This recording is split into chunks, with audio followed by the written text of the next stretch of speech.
औज़ुबिल्लाहि बिस्मिल्लाहिर्रहमानिर्रहीम वल अस्र इन्नल इंसान लफ़ी खुस्र इल्लल्लज़ीना आमनु व अमिलुस्सालिहाति व तवासौ बिल हक़्क़ि व तवासौ बिस सब्र। सदक़ल्लाहुल अज़ीम। हम सूरह असर पढ़ रहे हैं और हमने ये देखा था कि सूरह असर एक बहुत ही अहम सूरत है और इसकी तज़कीर और इसकी याद दहानी और एक दूसरे को इसको सुनाना और बताना और इसके पैगाम को बार बार दोहराना जो है वो इंतहाई ज़रूरी है। और उसकी अहमियत ये है कि इस सूरत में अल्लाह रब्बुल इज़्ज़त ने इंसान के खसारे की बात की है, इंसान के नुकसान की बात की है। और इसके अलावा जो सबसे अहम चीज़ है वो ये कि इस खसारे से, इस नुकसान से बचने की राह भी हमारे रब ने हमें दिखाई है। और उसमें हमें 4 चीज़ों का बताया गया, फरमाया गया इल्लल्लज़ीना आमनु व अमिलुस्सालिहाति व तवासौ बिल हक़्क़ि व तवासौ बिस सब्र, कि सब इंसान खसारे में है सवाए उनके जिन्होंने ये 4 काम किए। और इन चारों कामों में से पहला काम जो है वो ईमान है, और दूसरा अमल साले, और फिर व तवासौ बिल हक़ और व तवासौ बिस सब्र, कि हक़ बात की नसीहत और सब्र की तलकीन। तो पहली बात जो है वो ईमान है, ये बुनियादी चीज़ है। और आगे चल के हम ये देखेंगे कि ईमान ही बुनियाद है। अगर बुनियाद कमज़ोर है तो फिर बाकी सारे जो एलिमेंट्स हैं, बाकी सारे जो अकाम हैं या अमाल हैं, वो इंतहाई कमज़ोर रह जाते हैं। और ईमान के बारे में पिछली दफ़ा हमने बात की थी कि ईमान जो है वो इंसान के यकीन का नाम है, कि वो बात जिस पर इंसान खुद यकीन करता है वो उसका ईमान होता है। और जो है जिस बात पर इंसान को यकीन होता है वो उसको या तो खुद या उसके रब को पता होता है, तीसरे बंदे को, किसी शख्स को नहीं पता होता कि इसमें ईमान है या नहीं, या इसमें ईमान कितना है, कैसा है। तो इसके साथ हमने पहले ये भी बात की थी कि ये जो हमारे माशरे में गलतियां और गुनाह जो हो रहे हैं, ये जो करप्शन हो रही है, ये जो झूठ बोला जा रहा है, तो ऐसा दिखाई देता है कि जैसे लोग ईमान में कमज़ोर हैं। क्योंकि ईमान जिस शख्स में होता है वो उसके लिए फिर झूठ बोलना, करप्शन करना ये मुमकिन नहीं रहता।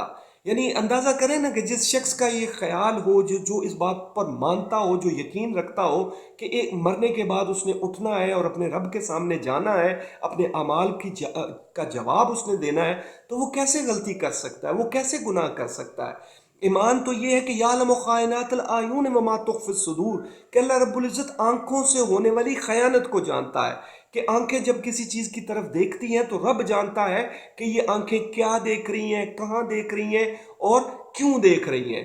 तो ऐसे शख्स के लिए फिर जो है वो गलती और गुनाह करना मुश्किल हो जाता है।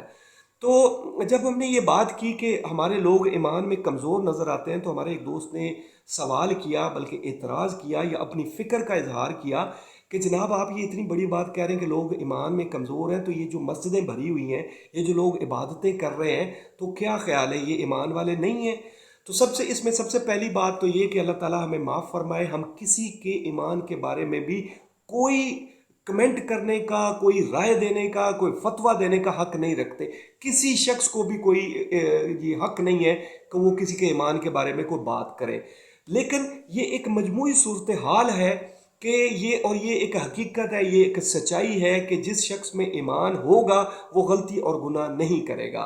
तो इसी हमारे दोस्त की फ़िक्र का दूसरा सवाल ये था, दूसरा हिस्सा ये था कि ये जो इबादतें और ये जो नमाज़ें पढ़ी जा रही हैं, फिर इनका क्या है, ये किस लिए हैं या ये क्यों है।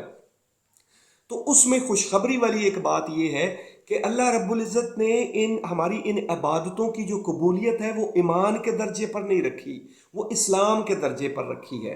अब इस्लाम और ईमान क्या है, इसका फ़र्क भी अल्लाह रब्बुल इज़्ज़त ने हमें खुद बता दिया है।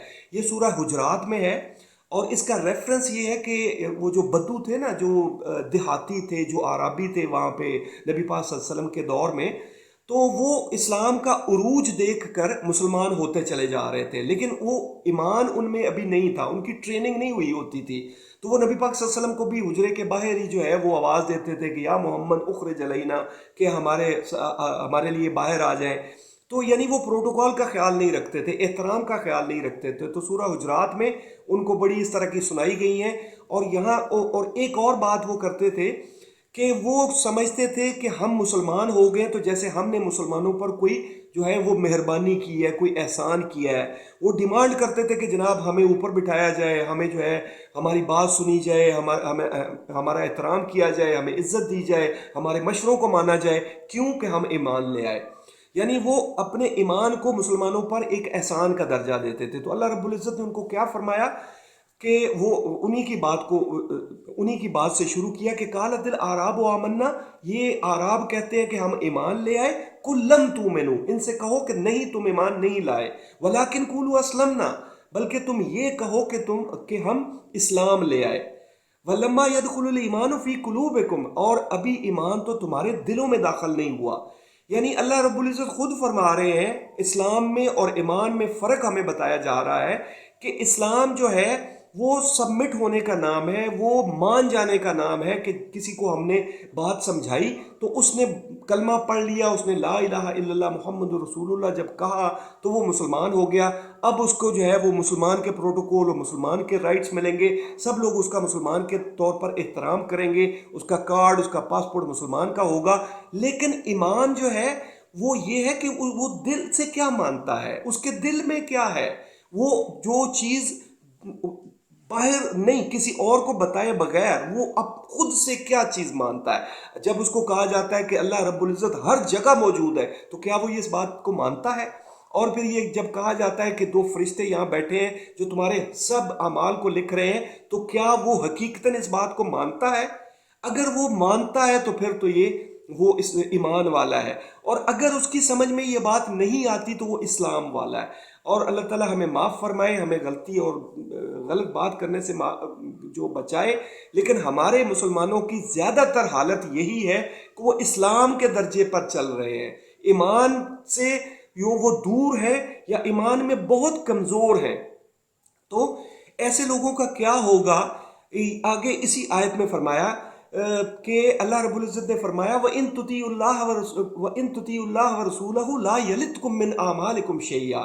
اللہ رب العزت نے فرمایا یہ جو تم عبادتیں کر رہے ہو، یہ جو نمازیں پڑھ رہے ہو، یہ جو تسبیحاں کر رہے ہو، دعائیں کر رہے ہو، تو اگر تم اللہ اور اللہ کے رسول کی اطاعت کرو، یعنی جو احکام رب نے تمہیں دیے ہیں، جو رسول اللہ صلی اللہ علیہ وسلم نے تمہیں احکام دیے ہیں، اگر تم ان کی فرما برداری کرو، ان کا احترام کرو، ان کو مانو، تو اللہ رب العزت تمہاری ان عبادات میں سے کچھ بھی کم نہیں کرے گا. یعنی تمہیں اس کا صلہ ملے گا، اس کا صلہ دیا جائے گا. یعنی یہ ہمارے لیے ایک خوشخبری ہے کہ وہ لوگ جو اسلام کے درجے پر عبادتیں کر رہے ہیں ان کی بھی ہر عبادت قبول ہوگی. لیکن ایمان کا درجہ ایک ایسا ہے کہ اس کا ذائقہ ہی کچھ اور ہے، اس کا فیلنگ ہی کچھ اور ہے.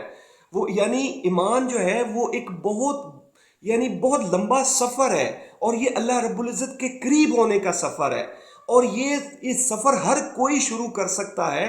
مسئلہ یہ ہے کہ ہم اسلام کے لیول پر اس لیے ہے، یعنی ایمان میں ہم کمزور اس لیے ہے کہ اللہ رب العزت کی نشانیوں کو ہم نے دیکھا نہیں. وما قدر اللہ حق قدرہ، کہ جیسے رب کی ذات کو پہچاننا چاہیے تھا ویسے پہچاننا نہیں. یہ ہمارا قصور ہے. جب ہم ان کو پہچاننا شروع کر دیں گے، جاننا شروع کر دیں گے، تو ہم اپنے رب کے قریب ہونا شروع ہو جاتے ہیں.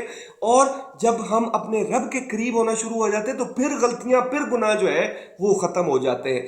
تو میرے خیال میں، میری اپنی رائے میں، اس پوری قوم کا جو ہے وہ علاج ہی یہ ہے کہ ایمان پر بات کی جائے، اور ایمان پر بات ہم جو ہے وہ بہت کم کرتے ہیں. لیکن ہم انشاءاللہ اگلے سیشنز پہ ایمان کو امپروو کرنے کی، ایمان کو مضبوط کرنے کی وہ آیات اللہ رب العزت نے جو ہمیں اپنی نشانیاں دکھائی ہیں ان کی بات ضرور کریں گے انشاءاللہ. رائٹ جی، ٹیک کیئر اینڈ اللہ حافظ.